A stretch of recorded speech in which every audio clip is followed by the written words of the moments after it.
Psikologi pariwisata. Apakah itu psikologi pariwisata?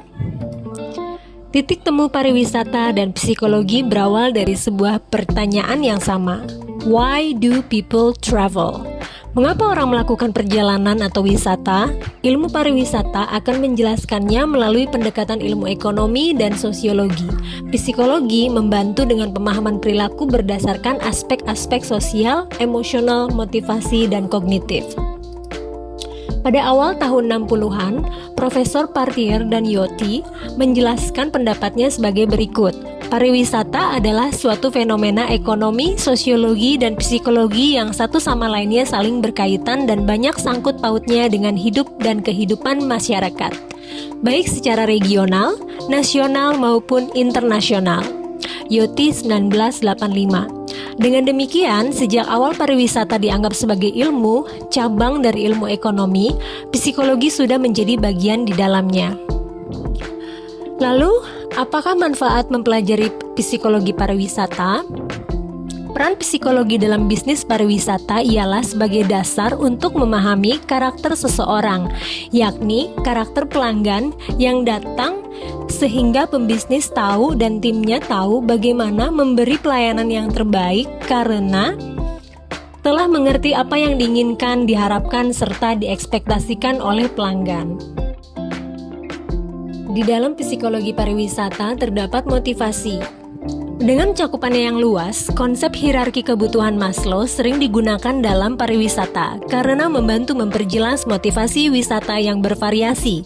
Dengan demikian, memberikan pemahaman perilaku wisatawan mengacu pada teori Maslow.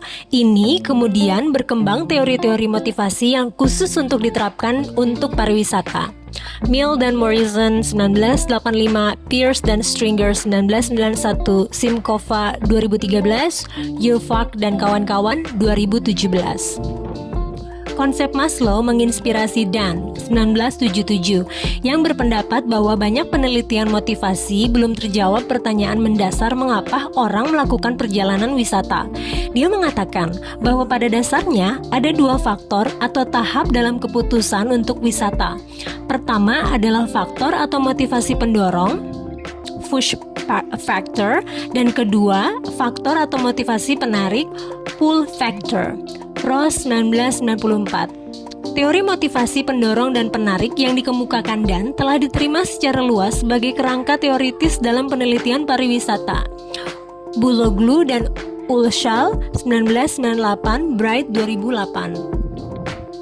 Dari beberapa literatur, pengertian motivasi mendorong antara lain sebagai berikut, merupakan faktor internal dan intristik yang mendorong wisatawan untuk melakukan perjalanan sebagai motivasi yang bersifat sosial, psikologis, dan tidak kasat mata atau intangible. Contoh dari motivasi pendorong antara lain keinginan untuk melepaskan diri atau escape, istirahat dan relaksasi, juga kesehatan.